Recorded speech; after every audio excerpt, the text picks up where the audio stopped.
lundi bi passé lu xew lenn kese la mooy ginnaaw ay weer ci ginnaaw depuis décembre ñuy bind ay lettres di ko jébbal ki nga xamante ne mooy suñu ministre tutelle di monsieur Cheikh Oumar Anne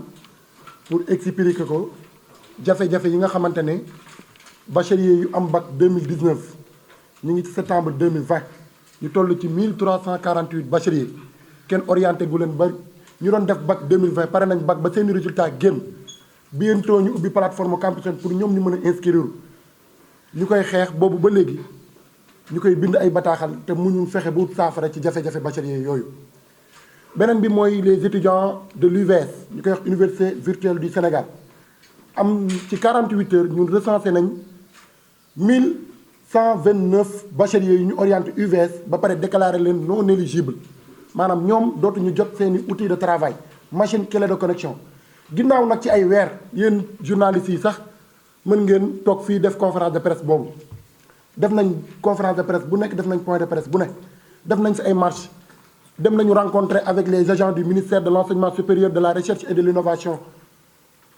voie pacifique bu nekk jël nañ ko on a été responsable sur toute la ligne mosu ñoo dégg ñu sànni xeer mosu ñoo dégg ñu taal pëna waaye kenn faale wuñu parce que tout simplement ñi mu concerné ces milliers d'étudiants ay doomu baadoola lañ parce que tout simplement ñu mu concerné ñoom la seen yaay di yeewu 4 heures du matin di dem marché au poisson di jënd jën di dem ci marché local yi di ko fa jaay concerné wul doomu ministre concerné wul doomu député concerné wul doomu procureur wala doomu suñu recteurs yi nga xamante ne ñooy les recteurs d'université moo waral ñu waroon def benn point de presse le lundi passé ñu jëloon décision ne dañuy def un point de presse sur la VDN plus précisément côté siège PDS point de presse pour wax askan bi que ni autorités yi depuis boobu ba léegi ñu ngi waxtaan ak ñoom mais bëgguñu ñëw dimbali parce que seeni doom bokkuñu ci bu ñu waree génn nag man université la logé ma war a génn université pour rejoindre sama camarade yi nekkoon sur la VDN dama génn grande porte jot appelu le coordonnateur des bacheliers non orientés muy Souleymane Diouf mu ne ma foo leen nekkee ma ne ko maa ngi grande porte taxaw man ak beneen camarade mu ne ñu xaar leen ma ñëw ñu ànd parce que taxi laay jël comme ça ci laa jéggee grande porte bi dem dans l'autre sens parce que su ma taxawee grande porte voie boobu mooy jëm ville et comme dañun VDN lañ jëm fallait que ñu yombal ko tâche bi jéggi pour dem ci beneen voie biy jëm VDN bi ñu jéggi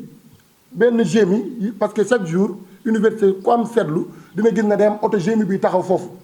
même su dara xewul dañuy ñëw rek taxaw foofu ba 23h minuit ñu soog a dem bu ñu jéggee ci kii bi ci trottoir bi yaa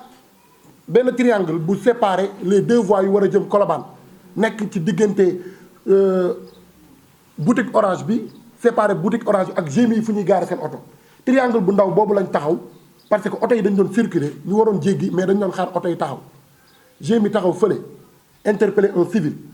taxaw fu mu taxaw ne ma hé ma ne ko wii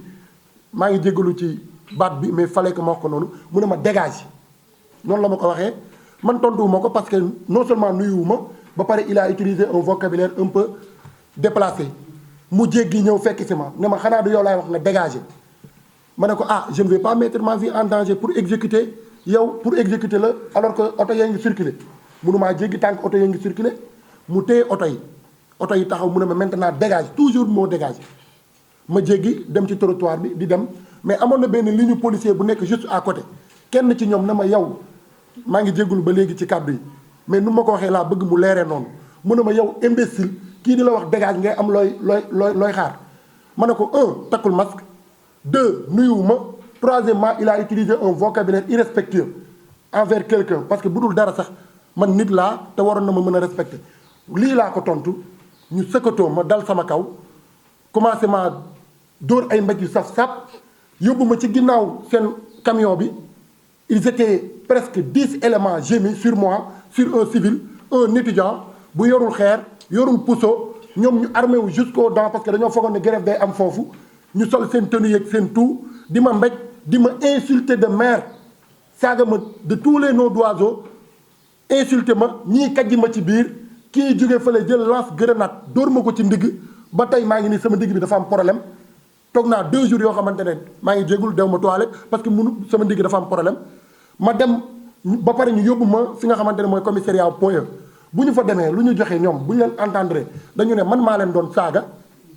comment un civil bu am fit gis ay policiers armés jusqu'aux dents am fitu di leen saaga ça pose problème beneen bi ñu ne man dama doon def rébellion avec violence koo xamante ne yow yoroo xeer yoroo pousse nooy defee rébellion avec violence ñetteel bi ñu ne dama refus d'obtempérer dañ ma sant ma bañ loolu lañ teg comme charge sama kaw loolu la mbir mi demee bi loolu xewee waa sama camarade ñoo lànk yi ñëw nañ fa engagé nañu avocat déféré nañ ma le mardi parce que falaa fanaan dem naa à la veille dem yóbbu nañ ma hôpital Gaspard Camara parce que normalement Abass Ndao laa waroon dem finalement vers 23h minuit ñu yóbbu ma Gaspard Camara ma doon laaj li nga xamante ne mooy certificat médical kenn defaruma ko mais juste note médecin bi moo bind benn note ba léegi man teguma ko bët ordonnance bi ma médecin bi bindal foofu teguma ko bët ñoom ñoo ko gardé nee nañ dañ ko boole dossier bi mais ordonnance kay c'est à acheter nit buy souffrir am ay douleur interne ñu bindal ko ordonnance nga ne doo ko teg bët dañuy jël ordonnance bi boole ko kii bi parce que tout simplement xam nañ lu ñu def teguñu ko ci dëgg teguñu ko ci yoon il a fallu que bu ma demee ñu may ma liberté provisoire ma dem seetiwaat médecin mu daal di may bindal ordonnance seetiwaat médecin pour mu mën ma defal certificat médical ma am repos 15 jours ce qui veut dire que ni dóor yi métti na duma yi métti na trop lii moo xew keroog biir buntu université du leneen lu fa xew am na ay caméra de surveillance yu nekk foofu nañ koy utiliser dinañ xam ni bu baax a baax que rébellion bu ñu may tuumal amu fa te suba dinañ ma àtte je m'en profite pour vous inviter vous la presse suba à 10h Sénégal mooy dëkk boo xamante ne policier da lay jàpp violenté la ba pare yóbbu la procès suba lañ ma war a àtte au niveau du tribunal d'instance bu Dakar dañ may toppee rébellion et refus d'obtempérer outrage à agent loolu lañ may toppee donc suba à partir de 10h je vous invite pour que ngeen ñëw au niveau du tribunal d'instance fekkee li nga xamante ne mooy àtte boobu pour l'instant falaa ci mën a yem am naa suñu certificat médical mi ngi nii ordonnance yaa ngi nii bu subaa peut-être dinañ am occasion wan ko juge bi et que lii moom bëgguñu ko bàyyi mu sedd parce que nul n'est plus à l'abri nuñ ma ko defee suñu bàyyi mu sedd bu ëllëgee dinañu fekk ñun suñu biir kër parce que tout simplement am nañoo état ci nu muy doxalee ñu fekk suñu biir kër dooñu bu ñu dee te ñu mujj fenn